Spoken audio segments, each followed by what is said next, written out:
पाकिस्तान बहु बेटी भेजने में और बहु बेटी बेचने में बहुत एक्सपर्ट है। पाकिस्तान बहुत एक्सपर्ट है। तो मुझे लगता है कि पाकिस्तान की सारी लड़कियां भी अगर बेच दी जाएं तो भी सऊदी अरबिया का कर्ज तो पूरा नहीं हो पाएगा। अगर ये जैसी कौम है ये इकट्ठे हो जाएं तो ये किसी की नहीं सुनते, फिर अपनी करते हैं, फिर दुनिया इन्होंने फतह की। एक तो सिंपल चीज़ है ना कि दुनिया हमने फतह करनी ही करनी है।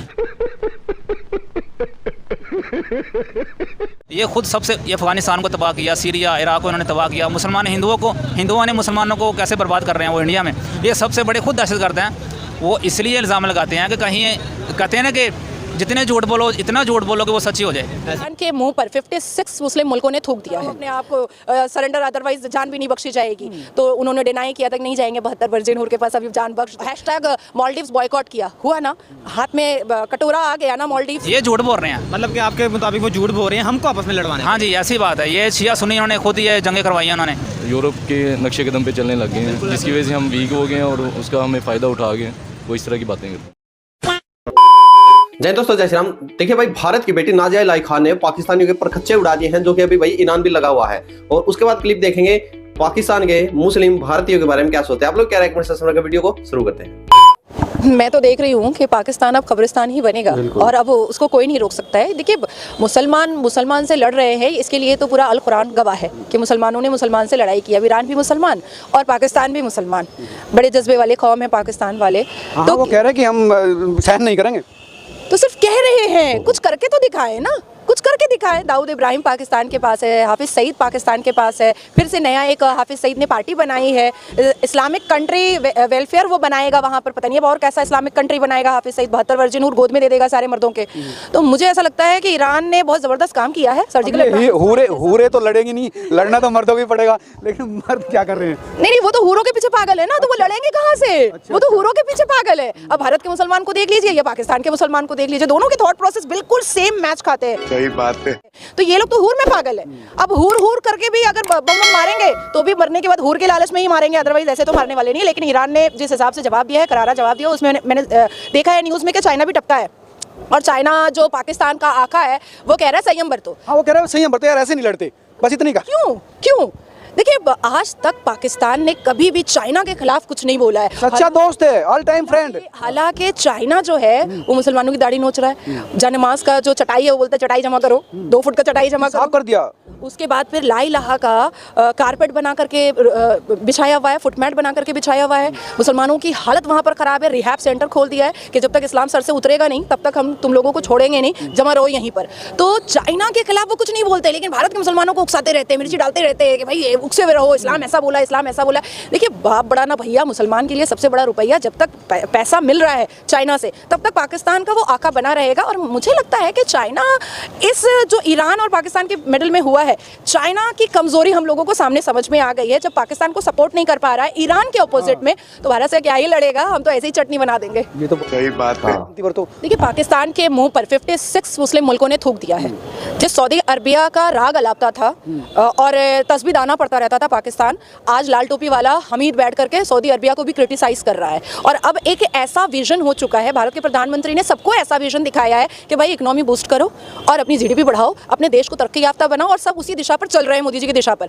अब बात है कि सऊदी अरबिया खुद बहुत मॉडर्न हो रहा है। सऊदी अरबिया खुद अपने रिलेशनशिप जो है बाकी देशों से अच्छे रखना चाहता है। अब इस तरह से पाकिस्तान इतनी भिखमंगी हालात में भी अगर सऊदी अरबिया को क्रिटिसाइज जो कर रहा है, इस क्रिटिसिज्म के बीच में अगर सऊदी अरबिया ने अपना पूरा कर्ज वापस मांग लिया तो क्या करेगा पाकिस्तान? तो भी नहीं दे पाएगा भैया। ऐसी बात मत करो, हार्ट अटैक आ जाएगा उनको। देखिए, नहीं, पाकिस्तान बहु बेटी भेजने में और बहु बेटी बेचने में बहुत एक्सपर्ट है।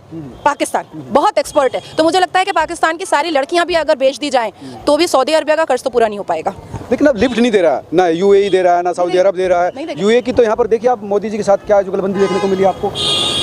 सोचिए कि हम कांग्रेस के ज़माने में क्या सुनते थे कि अगर राम मंदिर बनेगा तो सऊदी अरबिया हमें तेल देना बंद कर देगा। यहाँ तेल देने की तो बात अब छोड़ ही दीजिए, अब तो अहमदाबाद में भी रोड इन्वेस्टमेंट कर रहा है और स्मृति ईरानी जी मक्का मुअज़्ज़मा मदीना मुनव्वरा जा रही हैं। मैं बता देता हूँ आपको, आप भी सेटिस्फाई हो जाओगे।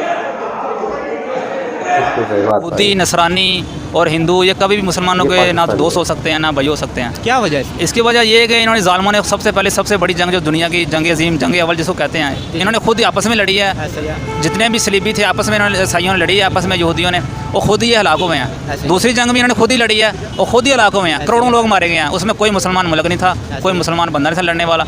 ये खुद सबसे ये अफगानिस्तान को तबाह किया, सीरिया इराक को इन्होंने तबाह किया। मुसलमान हिंदुओं ने मुसलमानों को कैसे बर्बाद कर रहे हैं वो इंडिया में, ये सबसे बड़े खुद दहशतगर्द हैं। वो इसलिए इल्ज़ाम लगाते हैं कि कहीं कहते हैं ना कि जितने झूठ बोलो इतना झूठ बोलो कि वो सच्ची हो जाए, ये झूठ बोल रहे हैं। मतलब कि आपके मुताबिक वो झूठ बोल रहे हैं, हमको आपस में लड़वाने? हाँ जी, ऐसी बात है। ये शिया सुन्नी इन्होंने खुद ये जंगें करवाई हैं उन्होंने। अच्छा, क्या मतलब है हमको आपस में लड़वाने के लिए? क्या उनको आपस में हमसे डर है?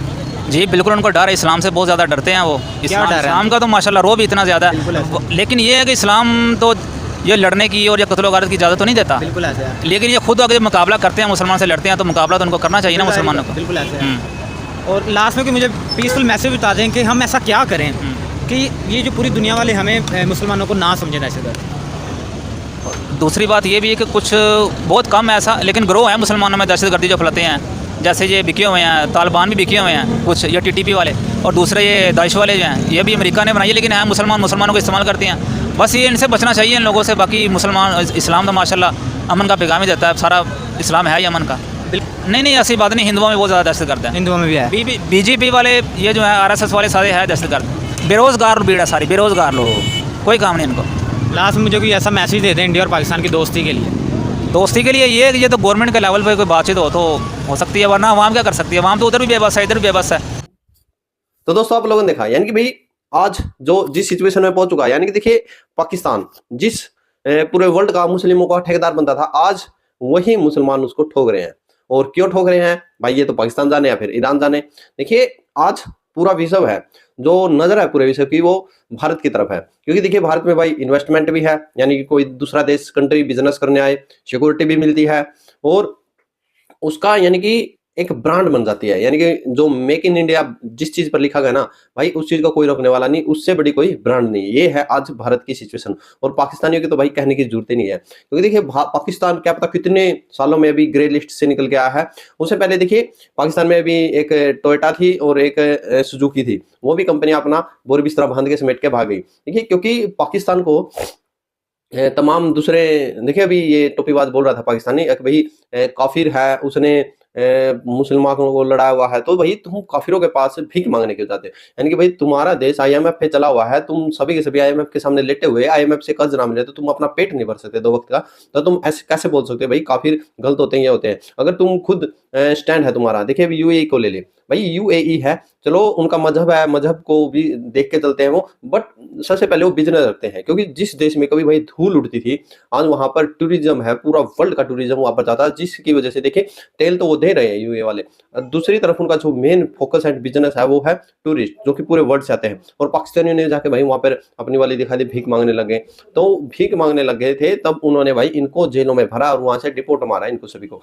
क्योंकि देखिए आज जो ये ठेकेदार पाकिस्तानी बनते हैं, तो किसी को भाई ठेकेदारी या बोलना नहीं चाहिए, साथ मिलना चाहिए। आज देखिए ईरान जब इसको पाकिस्तान को ठोक रहा है, तो सबसे अच्छा दोस्त चाइना, वो भी एक तरफ बोल के चला गया भाई ऐसे झगड़ा नहीं करते। अमेरिका, जिसके अमेरिका के चाटुकार रहते हैं, हर पाकिस्तानी अवाम बोलता है भाई अमेरिका की वजह से हो रहा है, आज अमेरिका इधर किनारे हैं।